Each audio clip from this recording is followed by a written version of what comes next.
Hai, Assalamualaikum, selamat datang di channel aku.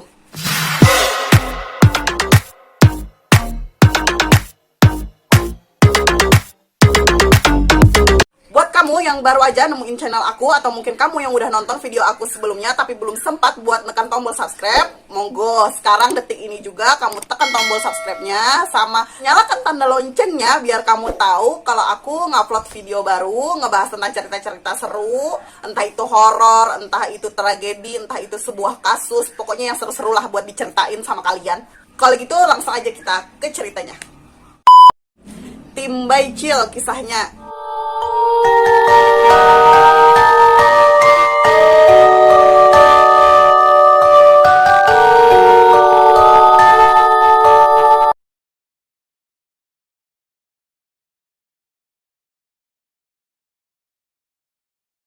Di video ini aku akan ngebahas sebuah tragedi yang terjadi di Kalimantan Selatan, tepatnya di kota Banjarmasin pada tahun 90-an gitu, Wal. Nah, ini nih penting buat para anak-anak Banua supaya ngerti dan tahu nih tentang tragedi ini, supaya jadi pembelajaran buat kita dan bisa kita ambil hikmahnya. Buat teman-temanku yang di luar Pulau Kalimantan, Banjarmasin ini adalah ibu kota dari Kalimantan Selatan. Tragedi ini dijuluki oleh para media dengan tragedi Jumat Kelabu.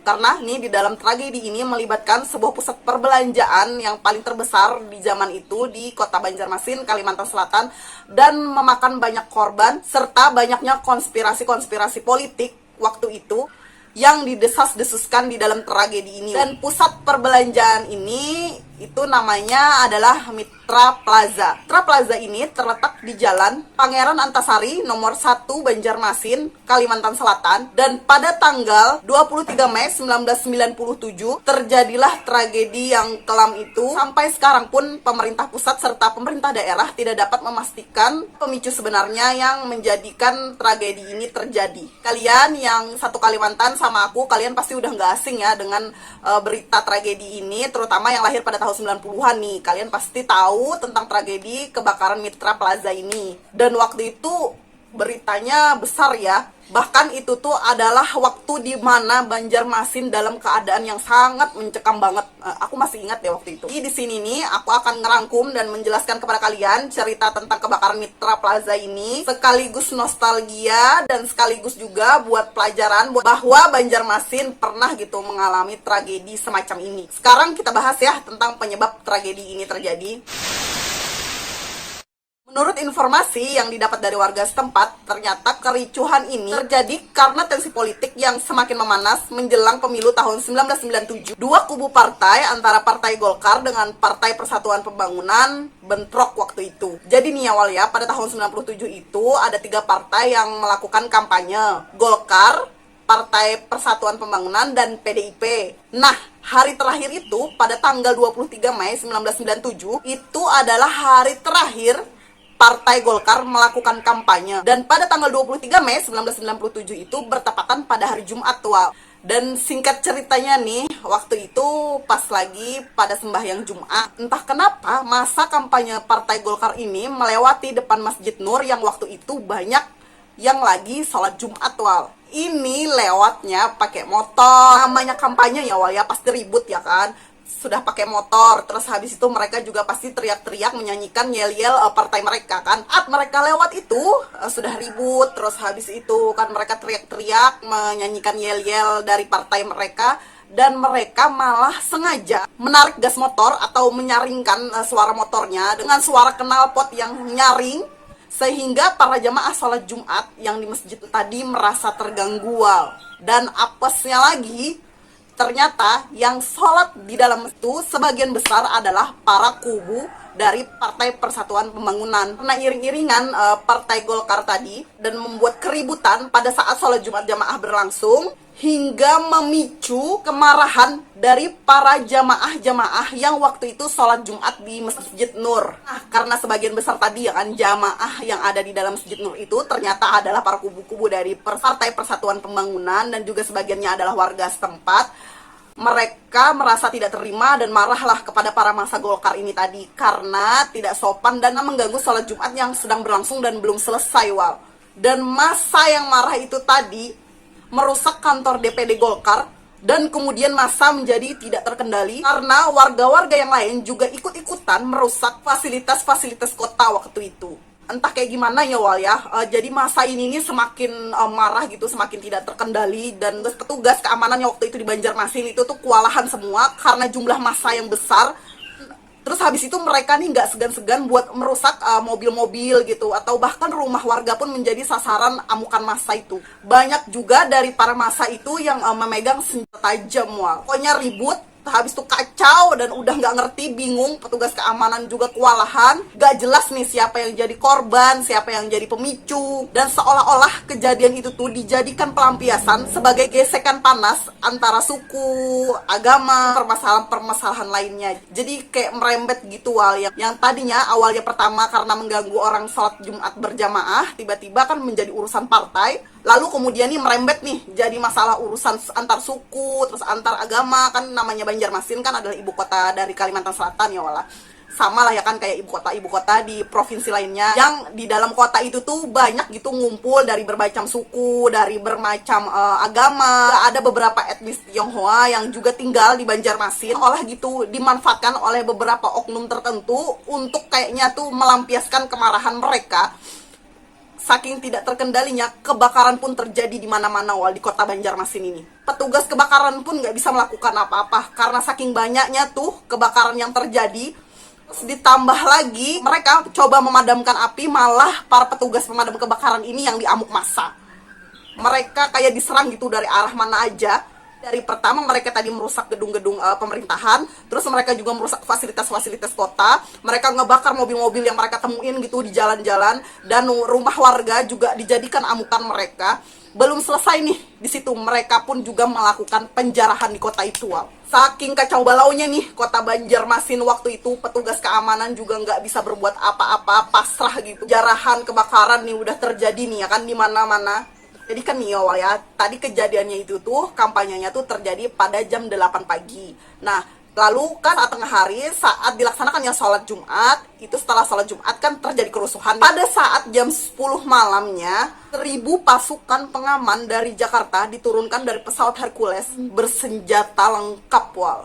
Mereka bahkan diizinkan untuk menembak di tempat bagi siapa saja para perusuh yang mencoba melawan mereka. Lalu pasukan ini tadi bergerak langsung ke Gedung Mitra Plaza, karena Gedung Mitra Plaza ini adalah tempat terparah terjadinya bentrokan waktu itu dan penjarahan. Tidak ada yang tahu pasti Wal apa yang terjadi saat para pasukan itu tuh sampai di sana. Tapi nih yang pasti para warga-warga itu mendengar suara tembakan dan juga kilat-kilat cahaya dari kejauhan di dalam gedung itu Wal. Namanya juga ya kan gedung pusat perbelanjaan, jadi banyak di situ barang-barang jualan di dalam toko-toko tersebut, dan menjadi sasaran empuk bagi para massa yang melakukan penjarahan. Jadi mereka mengambil semua barang-barang di toko itu. Akhirnya Mitra Plaza ini pun terjadilah sebuah kebakaran hebat dan memakan banyak korban di dalamnya. Dan para pasukan pengaman khusus tadi juga memburu setiap perusuh yang mencoba melarikan diri Wal. Jadi para pasukan ini tadi tuh menyelusuri di setiap jalan, di setiap gang gitu, di setiap desa. Jadi nih Wal, saking takutnya warga-warga yang gak ikutan merusuh waktu itu tuh, karena tahu nih bahwa para perusuh-perusuh diburu oleh pasukan khusus, para warga pun berinisiatif untuk memblokir setiap jalan masuk dari kampung mereka ataupun di gang-gang mereka gitu Wal. Jadi para perusuh-perusuh yang diburu oleh para pasukan khusus itu tadi malah terkurung dan gak bisa lari kemana-mana Wal. Setelah tim pasukan khusus tadi itu kan penangkapan-penangkapan pada para perusuh tadi, keadaan dan kondisi Banjarmasin pun mulai kembali terkendali. Dan setelah tragedi itu terjadi, dibentuklah sebuah tim pencari fakta. Dalam tim pencarian fakta itu tadi Wal, diketahui bahwa ada 123 orang yang tewas, 118-nya luka-luka, dan 179 orang dinyatakan hilang.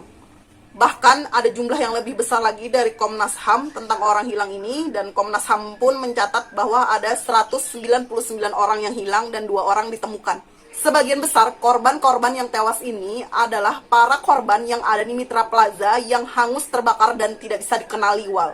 Dan korban-korban ini banyak ditemukan di lantai 2 dan 4. Karena di lantai 2 dan 4 ini dulunya di Mitra Plaza banyak toko-toko pakaian pakaian dan juga toko-toko supermarket. Wow. Mungkin korban-korban yang ditemukan di lantai ini adalah korban-korban yang menjarah tempat itu, lalu kemudian tidak bisa keluar karena terkurung oleh api saat mereka menjarah tempat itu. Dan karena para korban-korbannya ini tidak bisa dikenali identitasnya, Wal, jadi dikuburkan secara massal yang kuburannya ini beralamat di Gang PDI Jalan Ahmad Yani kilometer 22 di Landasan Ulin, Banjarbaru, Kalimantan Selatan. Dan sekarang kita lanjut ke cerita mistisnya. Yuk, Tim Baicil kisahnya. Sepekan setelah kerusuhan dari tragedi tersebut ini, Wal, Mitra Plaza ini dibiarkan gelap dan kosong. Puing-puing sisa kebakaran pun juga masih ada waktu itu. Dan pernah nih, Wal, ada salah satu warga yang waktu itu dia pulang ke rumah lewat depan gedung itu. Ya kita sebut aja ya kan, ini namanya Pak Bayu gitu. Jadi Pak Bayu ini pulang gitu ke rumahnya melewati jalan di depan gedung Mitra Plaza ini, Wal. Dan saat dia melewati gedung Mitra Plaza ini, dia mencium bau hangus seperti daging yang dibakar yang menusuk hidungnya, Wal. Tanpa sengaja mata dia tiba-tiba mengarah ke lantai 2 di atas gedung itu. Saat itu juga Pak Bayu melihat sesosok wujud tanpa mengenakan baju dengan wajah yang hitam sambil menunduk. Terus sosok itu tual mondar-mandir gitu di sebuah toko yang sudah terbakar, Wal. Lihat itu, Pak Bayu ini jadi kaget, Wal. Terus habis itu langsung mempercepat langkahnya untuk pulang kembali ke rumahnya. Nggak berani ngelihat sosok itu tuh lama-lama. Yalah, aku juga nggak akan berani kayak gitu. Pengalaman serupa juga pernah dialami oleh penjaga di gedung itu. Waktu itu tuh dia jaganya jaga malam nih. Sebulan setelah kerusuhan massal itu, dia nih sering mendengar suara tangis dan jeritan anak-anak di dalam gedung itu, Wal. Tanya jeritan itu tuh menyayat hati gitu. Yang jeritan itu tuh seperti meminta tolong, Wal. Tapi ya kata bapak penjaga sih mau kayak gimana, mau ditolong kalau orangnya pun juga memang nggak ada. Ya udah dibiarin aja lah, cuman dengar ya udah gitu aja. Tapi ya sekarang Mitra Plaza ini sudah direnovasi kembali. Dan aku juga nggak dapat informasi yang jelas pada tahun berapa gedung Mitra Plaza ini direnovasi kembali. Dan tempat ini pun juga sering dijadikan tempat uji nyali bagi para pencari hal gaib yang ada di Kalimantan Selatan, Wal. Semua cerita mistis itu tadi belum terbukti ya, Wal ya. Dan itu cuman sekadar kayak gosip dan cuman isu-isu aja. Kalau misalnya kamu mau ngebuktiin cerita ini benar atau enggak, sok atau monggo silahkan dites ke sana ya. Nanti di video, terus nanti coba kalian share. Dan kesimpulan yang ada di cerita ini bahwa alangkah baiknya kita itu hidup saling menghormati ya, Wal ya, saling menghargai, entah itu antar suku, entah itu antar etnis, entah itu antar beragama. Pokoknya hidup damai itu lebih nyaman dan lebih tentram. Apalagi nih kalau masalah urusan politik, partai, pemilu, udahlah capek aku ngebahasnya. Pasti ada kubu ini, ada kubu itu, bentrok bla bla bla bla, berantem mulu, cekcok ya kan. Yang udah ngerti, udah bertahun-tahun, yang udah tua nih, yang udah selalu ngejalanin pemilu, selalu golput, pasti udah ngerti nih kayak gimana gesekan-gesekan panas yang terjadi kalau lagi masa-masa pemiluan. Merdeka, merdeka, sudah merdeka kita, Pak. Merdeka.